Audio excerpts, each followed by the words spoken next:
Oi gente, Wagner aqui. Essa é a aula de número 21 do módulo Explorando Python. Nessa aula a gente vai falar sobre List Comprehension.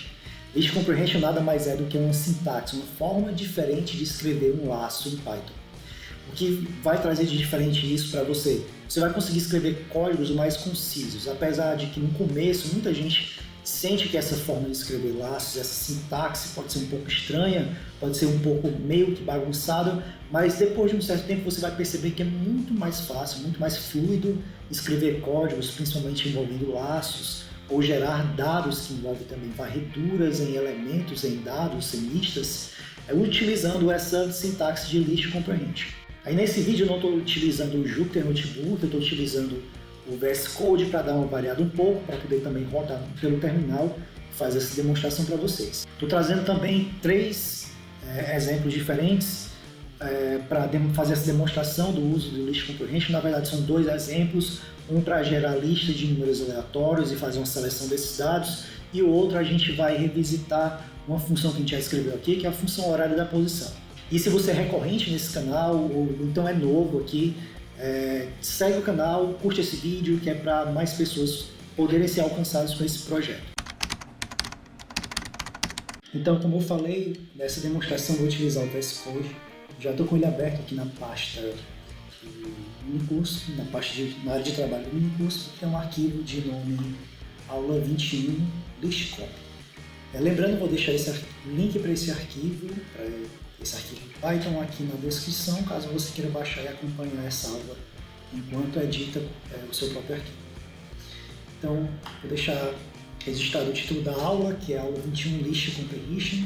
Então, como falei, eu vou trazer dois exemplos. Eu já falei algumas vezes em aulas anteriores sobre List Comprehension, já utilizei essa sintaxe do Python, e o exemplo de hoje eu vou mostrar duas funcionalidades. Uma é para você selecionar itens de uma lista, e o outro é para a gente revisar aquela função que a gente escreveu, da função horária da posição, gerando os dados da posição a partir da sintaxe de List Comprehension. Então, para um primeiro exemplo, suponha que você queira gerar uma lista de quadrados com números 1, 4, 8, 16, assim por diante. Eu coloquei o 2 apareceu aqui de gaiato, mas desconsidera ele, é 1, 4, 8, 16 e o quadrado dos números. Então, se você quiser gerar isso de uma forma mais comum, mais madura no Python, né? Madura no sentido da linguagem pythônica, que é uma linguagem mais concisa, que seria o contrário disso. Primeiro você precisaria criar uma lista vazia, depois você faria um iterador, um loop, um laço, um for, variando do número que você queira, né? Nesse caso eu estou fazendo esse laço entre 0 e 9, né? Por isso que eu tenho aí for e em range 10, né? Esse range 10 é um gerador de inteiros de 0 até 9, o 10 indica o número de elementos, não o último elemento. E dentro desse laço você precisaria usar a função append para incluir na tua lista vazia que tu declarou lá em cima o quadrado dos números. Então tu passaria append para a função append i ao quadrado. Então, para exibir o resultado, a gente chama a função print em lista, abre um novo terminal aqui, executar o arquivo, Python, o nome do arquivo, e está aqui gerada a lista, né? Veja que está incluso o 0. Então essa é a forma menos concisa. Existe uma outra forma, que é utilizando o List Comprehension. É como se fosse uma abreviação dessas três linhas, né? De criar uma lista, criar o laço e executar a operação. Então, no List Comprehension, o que é que você faz? Primeiro, como você quer gerar uma lista, você escolhe o nome para a variável, ela vai receber uma lista, então você usa colchetes. Dentro desse colchete, o primeiro termo que vem é a expressão que vai gerar os elementos da tua lista. No caso, é i ao quadrado. Então esse i ao quadrado ele vai sendo executado a cada valor diferente de i. Para fornecer um valor diferente para gerar essa minha lista, eu preciso dessa vez usar o laço que está lá em cima, que eu vou só copiar e colar, e embaixo eu vou exibir o resultado da lista. Veja que o resultado é exatamente igual. A única diferença, não existe nenhuma diferença além da escrita, além da sintaxe. Então, o computador não sente diferença na hora de executar esses processos. O único que vai sentir essa diferença é quem vai ler o teu código depois, ou você que com o tempo vai sentir uma facilidade maior de escrever laços, gerar dados usando o List Comprehension, ao invés de criar vários laços alinhados um no outro. Para um segundo exemplo, imagine que você queira agora gerar uma lista de números aleatórios, variando de 1 a 100, com 10 itens, por exemplo. Então, como é que faria isso? Primeiro, como é número aleatório, a gente precisa importar um módulo. Não existe um gerador de números aleatórios inclusos, embutidos no Python, na função built-in. Então, você precisa usar um import random. Então, vamos lá, dados, que vai ser uma variável, vai receber uma lista. E nessa lista, ela vai conter a função que vai gerar esses meus dados aleatórios. Então, eu vou chamar random, que é o pacote que eu importei lá em cima, a função rangeInt. E dentro dessa função ela recebe 2 argumentos, que é o número inteiro inferior e o inteiro superior, né? Um intervalo de inteiros que você deseja gerar números aleatórios. Depois disso você coloca o seu laço, for i in range e depois o número de elementos, no caso 10.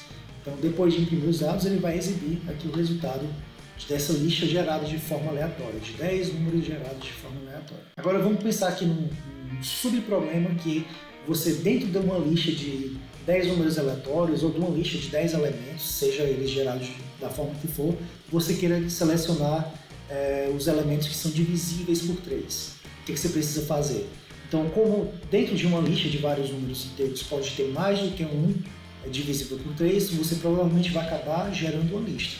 Você precisa varrer todos os dados, todos os itens dessa lista, no caso dados, e selecionar aqueles que são divisíveis por 3. Como é que a gente descobre que o número é divisível por 3? A gente usa o operador módulo, que é o operador representado pelo símbolo de porcentagem. Então, numa outra lista, que eu vou chamar de subdados, ela vai receber, vou escolher a variável elen, que é para remeter a elementos, porcentagem 3. Então, ele vai receber o seguinte, vai receber 0 se aquele número, aquele elemento, ele for divisível por 3. E vai receber um valor diferente de 0 ou outro inteiro se não for divisível. Então, para isso, eu executo esses meus dados, eu executo essa varredura dos dados, na verdade, com o laço for. Então, como eu estou criando uma variável elemento, o elen, na verdade, que vai ser testado se é divisível por 3, o meu for vai ser elementos dentro de dados, por isso que é for elen in dados. Então essa é a sintaxe para eu varrer os elementos dentro da lista dados. Então eu vou imprimir esse resultado, vou imprimir também a lista dados, porque a cada vez que eu rodar, essa lista dados vai ser gerada com uma lista diferente de números. Então depois de rodar, vejam aqui que essas sublistas, esses subdados na verdade, é uma lista com zeros, 1 ou 2, dependendo da ordem do número que foi testado, se é ou não divisível por 3. Mas eu não estou interessado em saber se tem ou não número divisíveis por 3, eu estou interessado no próprio número, saber quais são esses números. Então, como é que eu faço para poder extrair? Eu preciso fazer um filtro nesses dados. Uma forma de fazer o filtro dentro do List Comprehension ao invés de a lista, a sublista, os subdados receber o resto dessa divisão, se é 0, se é 2 ou se é 1, vai receber o próprio elemento. Então eu retiro daqui esse porcentagem 3 e coloco ele lá no final, depois de um if. Então esse meu list comprehension agora com essa condicional, ela pode ser interpretada da seguinte forma: subdados vai receber elementos, elen, for elen in dados, if, ou seja, se elen porcentagem 3 igual a 0. Elen porcentagem 3 igual a 0 significa que esse elemento ele é divisível por 3. Então, esses subdados vai receber todos os elementos dentro da lista de dados, somente aqueles elementos que são divisíveis por 3. Então, veja que depois de executar, a lista subdados é menor do que a lista dados, que contém mais números do que divisíveis por 3. E se você rodar isso repetidas vezes, o que pode acontecer é que essas listas subdados podem ter de tamanhos diferentes a cada rodada que você realizar, dependendo desse sorteio de elementos de números aleatórios. Então, como último exemplo, para terminar essa aula, vamos rever a nossa função horária que eu passei em aulas anteriores. Então, vamos replicar ela aqui. A nossa função, eu vou definir ela com def x, vai receber 4 argumentos, que é x0, v0, aceleração, posição inicial, velocidade, aceleração, e obviamente o tempo. E vai retornar x0 mais v0t, mais 0,5, que é o meio, vezes a vezes t ao quadrado. Então, para eu gerar uma lista contendo todas as posições varrendo no tempo, usando a minha função range, Eu vou criar uma variável aqui, posição, sem ser cedilha, sem tio, claro, recebe uma lista que vai conter os elementos gerados a partir da função x de t para t em range 10, por exemplo. Então, vou fazer o tempo variar de 0 até 9 e vou imprimir no final das contas essa minha posição.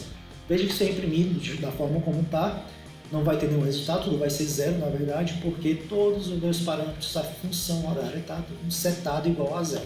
Então vamos mudar aqui, vamos colocar a aceleração igual a menos 9,8, por exemplo, a aceleração da gravidade, e a velocidade inicial, por exemplo, igual a 44. Então depois que eu rodar, veja que agora a gente tem aqui os resultados, a posição variando, aumentando, e depois de um certo tempo diminuindo novamente. Então era isso, gente. Espero que tenham gostado. Qualquer dúvida, deixa aqui nos comentários ou então lá no Google Sala de Aula. O código da sala está na descrição do canal e o link para esse arquivo está na descrição desse vídeo. Então bons estudos e boa prática.